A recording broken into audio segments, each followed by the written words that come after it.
दोस्तों हमारे यूनिवर्स में stars, galaxies and planets present हैं और ये सभी चीजें मैटर से मिलकर के बनी हुई हैं, राइट। लेकिन क्या मैटर भी किसी चीज से मिलकर के बना हुआ है या फिर नहीं? तो इस सवाल को सबसे पहले इंडियन फिलोसोफर महर्षि कनद ने सोचा था और फिर उन्होंने एक फिलॉसफी दी कि अगर हम किसी मैटर को डिवाइड करते रहें तो एक टाइम ऐसा आएगा जिसके बाद हम उस मैटर को फर्दर डिवाइड नहीं कर सकते। और फिर इसी पार्टिकल को उन्होंने अणु मींस एटम नाम दिया।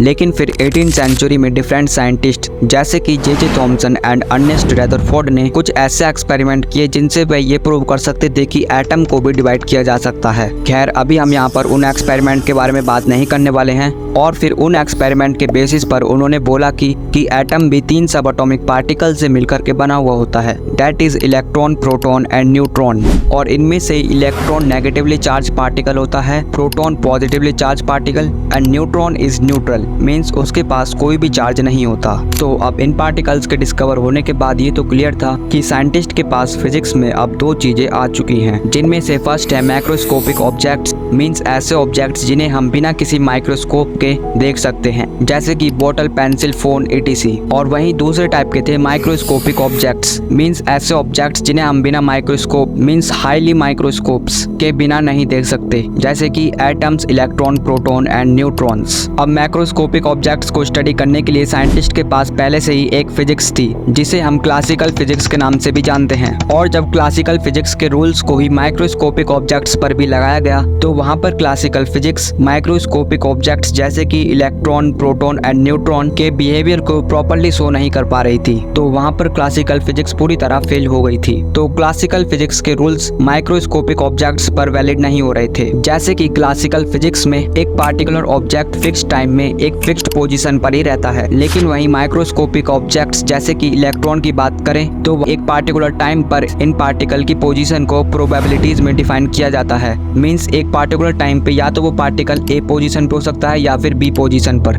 और क्लासिकल फिजिक्स में कोई भी 2 मैक्रोस्कोपिक ऑब्जेक्ट्स के बीच में एक ग्रेविटेशन फोर्स लगती है, लेकिन वहीं माइक्रोस्कोपिक ऑब्जेक्ट्स में साइंटिस्ट ग्रेविटी को डिटेक्ट ही नहीं कर पाए। तो क्लासिकल फिजिक्स माइक्रोस्कोपिक ऑब्जेक्ट्स के बिहेवियर को डिफाइन नहीं कर पा रही थी, राइट। तो इन पार्टिकल्स को स्टडी करने के लिए साइंटिस्ट ने फिजिक्स में एक अलग ही ब्रांच को इन्वेंट कर दिया जिसे आज हम क्वांटम फिजिक्स के नाम से भी जानते हैं। सो आखिर क्या है ये क्वांटम फिजिक्स और क्या है इसके रूल्स, तो चलिए जानते हैं आज की इस वीडियो में, जिसमें से क्वांटम एंटेंगलमेंट मेरा फेवरेट है क्योंकि क्वांटम मैकेनिक्स के इस कॉन्सेप्ट ने आइंस्टाइन की जनरल थ्योरी ऑफ रिलेटिविटी को भी चैलेंज कर दिया था। तो दोस्तों क्वांटम फिजिक्स में एंटर करने से पहले तो मैं आपको वेव और पार्टिकल नेचर में डिफरेंस बता देता हूं। तो अब basically electron, proton and neutron को ही हम पार्टिकल्स बोलते हैं। और जब किसी ऑब्जेक्ट के एटम्स अपने सराउंडिंग में वाइब्रेट करते हैं तो उस ऑब्जेक्ट के सराउंडिंग में प्रेजेंट पार्टिकल्स वाइब्रेट होना स्टार्ट हो जाते हैं और इसकी वजह से उस मीडियम में एक वेव फॉर्म हो जाती है। Air is an wave. So अब एक वेव के ऊपर वाले पार्ट को क्रस्ट एंड लोअर पार्ट को ट्रफ बोलते हैं। और जब कोई 2 वेव्स आपस में कंबाइन होती हैं तो उस प्रोसेस को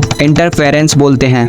so now let's enters into the quantum physics. अब क्वांटम फिजिक्स का सबसे मेन कंपोनेंट है वेव पार्टिकल डुअलिटी। अब इस प्रिंसिपल के अकॉर्डिंग क्वांटम मैकेनिक्स में एक रेडिएशन वेव और पार्टिकल दोनों के नेचर को शो करती है। मींस वेव पार्टिकल नेचर को शो कर सकती है और पार्टिकल्स वेव नेचर को शो कर सकते हैं, लेकिन क्लासिकल फिजिक्स में ऐसा बिल्कुल भी पॉसिबल नहीं है। तो अब आप सोच रहे होगी कि साइंटिस्ट ने इस पर कोई एक्सपेरिमेंट किया भी है या फिर उन्होंने इतना बड़ा प्रिंसिपल ऐसे ही स्टेट कर दिया है। तो साइंटिस्ट ने ऑलरेडी इस प्रिंसिपल को प्रूव कर दिया है विद एक्सपेरिमेंट, और इस एक्सपेरिमेंट का नाम है डबल स्लिट एक्सपेरिमेंट।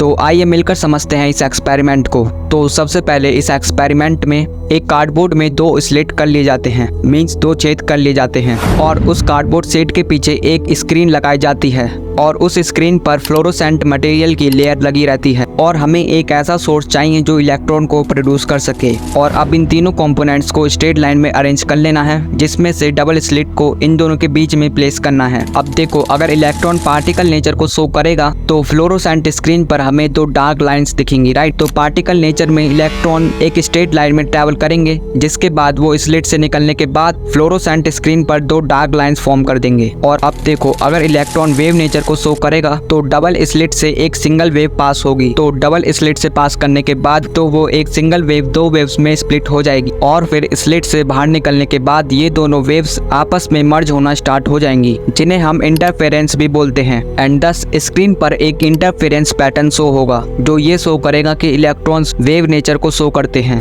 सो अब जैसे ही इलेक्ट्रॉन की बीम को पास किया गया तो स्क्रीन पर एक इंटरफेरेंस पैटर्न शो हुआ जो ये इंडिकेट कर रहा था कि हमारा इलेक्ट्रॉन वेव नेचर को शो करता है। लेकिन वहीं जब साइंटिस्ट ने इलेक्ट्रॉन की पाथ को ऑब्जर्व करने के लिए एक ऑब्जर्वर सेट करा तो इस बार स्क्रीन पर डबल बैंड शो हुए जो ये शो कर रहे थे कि इलेक्ट्रॉन पार्टिकल नेचर को शो कर रहा है। और साइंटिस्ट ने ये एक्सपेरिमेंट काफी बार रिपीट भी किया और साइंटिस्ट को सेम रिजल्ट्स मिले। और फिर साइंटिस्ट ने ये कंक्लूड करा जब हम किसी पार्टिकल को ऑब्जर्व नहीं करते हैं तो वह वेव नेचर शो करता है, लेकिन जैसे ही हम किसी पार्टिकल को ऑब्जर्व करते हैं तो वह वेव नेचर को छोड़कर पार्टिकल नेचर को शो करना स्टार्ट कर देता है और इसे ही वेव पार्टिकल डुअलिटी बोलते हैं। So now I hope you understand this concept. अब देखो क्वांटम फिजिक्स को किसी एक सिंगल साइंटिस्ट ने स्टेबलाइज नहीं करा है, बल्कि क्वांटम फिजिक्स में कई सारे साइंटिस्ट का कंट्रीब्यूशन रहा है और उन्हीं साइंटिस्ट में से एक थे अरविंद श्रोडिंगर। अब श्रोडिंगर का ये कहना था कि एक पार्टिकल एक टाइम पर दो स्टेट्स में प्रेजेंट हो सकता है और जब तक हम उस पार्टिकल को देखेंगे नहीं तब तक हम उस पार्टिकल की स्टेट को नहीं बता सकते। लेकिन अदर साइंटिस्ट श्रोडिंगर की इस बात पर बिलीव नहीं कर रहे थे, तो श्रोडिंगर ने अपने इस लॉ को प्रूव करने के लिए एक थॉट एक्सपेरिमेंट भी परफॉर्म किया जिसे हम श्रोडिंगर कैट एक्सपेरिमेंट के नाम से भी जानते हैं। अब श्रोडिंगर के एक्सपेरिमेंट को जानने से पहले मैं इसे आपको अपने वे में समझाता हूँ। जैसे कि आप इमेजिन करिए कि आपने एक कॉइन टॉस किया है। अब अगर उस कॉइन को एयर में ऑब्जर्व किया जाए तो वह एक ही टाइम पर हेड पर भी है और टेल पर भी है, राइट। और जब तक आप उसे अपने हाथ में कैच करके उसे ऑब्जर्व नहीं कर लोगे आप ये नहीं बता पाओगे कि कॉइन हेड है या फिर टेल है। मींस एयर में कॉइन एक साथ ही दो स्टेट्स में एग्जिस्ट कर रहा था और यही श्रोडिंगर कहना चाहते थे। तो आइए अब जानते हैं श्रोडिंगर कैट एक्सपेरिमेंट को। सो अब इस एक्सपेरिमेंट में श्रोडिंगर ने एक बॉक्स लिया और उस बॉक्स में एक कैट को पॉइजन के साथ बंद कर दिया। अब उस बॉक्स में पॉइजन निकलने के 50-50% चांस है। मींस वो पॉइजन निकल भी सकता है या फिर नहीं। तो अब जब तक वो इस बॉक्स को ओपन करके नहीं देख लेते तब तक उन्हें नहीं पता चलेगा कि कैट अलाइव है या फिर डेड। मींस बॉक्स को ओपन करने से पहले कैट अलाइव भी थी और डेड भी थी। मींस एक टाइम पर कैट दो स्टेट्स में एग्जिस्ट कर रही थी। अब श्रोडिंगर ने ये रियली में एक्सपेरिमेंट नहीं किया था, बल्कि ये सिर्फ एक थॉट एक्सपेरिमेंट था। लेकिन अब जैसे ही श्रोडिंगर बॉक्स को ओपन करते हैं तो कैट अलाइव मिलती है।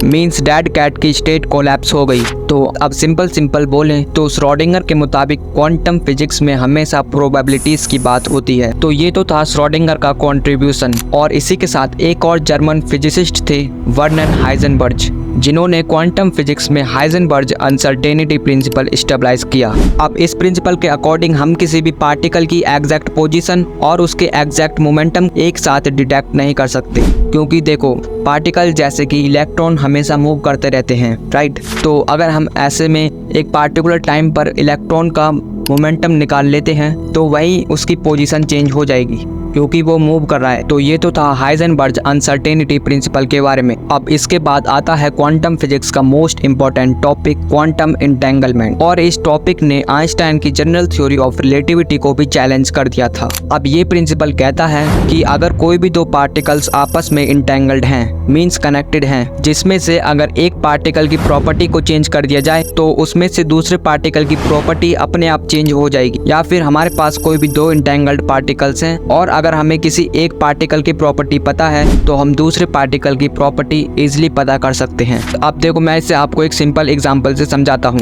अब जैसे देखो मेरे पास दो बॉक्सेस हैं। अब उन दोनों बॉक्सेस में से एक बॉक्स में मैंने एक रेड कलर की बॉल रख दी और दूसरे बॉक्स में मैंने ब्लू कलर की बॉल रख दी, राइट। और अब अगर इन दोनों बॉक्सेस को मैं इनफाइनाइट डिस्टेंस या फिर यूनिवर्स की अपोजिट एज पर भी रख दूं और फिर एक बॉक्स को ओपन करूं जिसमें से मुझे रेड बॉल मिलती है, तो मेरे माइंड में ऑटोमेटिकली सिग्नल आएगा कि उस वाले बॉक्स में ब्लू कलर की बॉल रखी हुई है, राइट। तो यहाँ पर जो ब्लू कलर बॉल की जो इन्फॉर्मेशन है वो मेरे माइंड में लाइट की स्पीड से भी तेज ट्रेवल करके आ गई। और सिमिलरली अगर इसे हम पार्टिकल्स के केस में लें, जैसे कि एक इलेक्ट्रॉन मेरा डाउनवर्ड स्पिन कर रहा है और वहीं दूसरा इलेक्ट्रॉन मेरा अपवर्ड स्पिन कर रहा है, तो ये दोनों इलेक्ट्रॉन्स आपस में इंटेंगल्ड हो जाएंगे। और अब अगर मैं इन दोनों इलेक्ट्रॉन्स को यूनिवर्स की अपोजिट एज पर भी रख दूं और उनमें से किसी एक इलेक्ट्रॉन की स्टेट को चेंज कर दूं, तो दूसरा वाला इलेक्ट्रॉन अपने अपने आप ही अपनी स्टेट को चेंज कर लेगा। और यहाँ पर इंफॉर्मेशन लाइट की स्पीड से भी तेज ट्रैवल कर रही है, जो आइंस्टाइन की थ्योरी ऑफ रिलेटिविटी को चैलेंज करती है, जिनके मुताबिक लाइट की स्पीड से तेज कोई भी ट्रैवल नहीं कर सकता। और इसलिए आइंस्टाइन ने इसका नाम स्पोकी एट अ डिस्टेंस के नाम से भी रखा था। सो वेल, ये तो था क्वांटम मैकेनिक्स के बारे में। और अब अगर आपको क्वांटम कंप्यूटिंग के बारे में भी जानना है तो कमेंट में क्वांटम कंप्यूटिंग लिख दें, मैं उस पर जल्द ही डेडिकेटेड वीडियो बना दूंगा। एंड वेल, अब क्या आपको पता है कि श्रोडिंगर कैट एक्सपेरिमेंट ने मल्टीवर्स के एग्जिस्टेंस को भी प्रूव किया था, और उसके लिए मैंने एक ऑलरेडी डेडिकेटेड वीडियो बना दी है। और अगर आपको इसके बारे में डेप्थ में जानना है तो आप इस वीडियो को क्लिक करके देख सकते हो।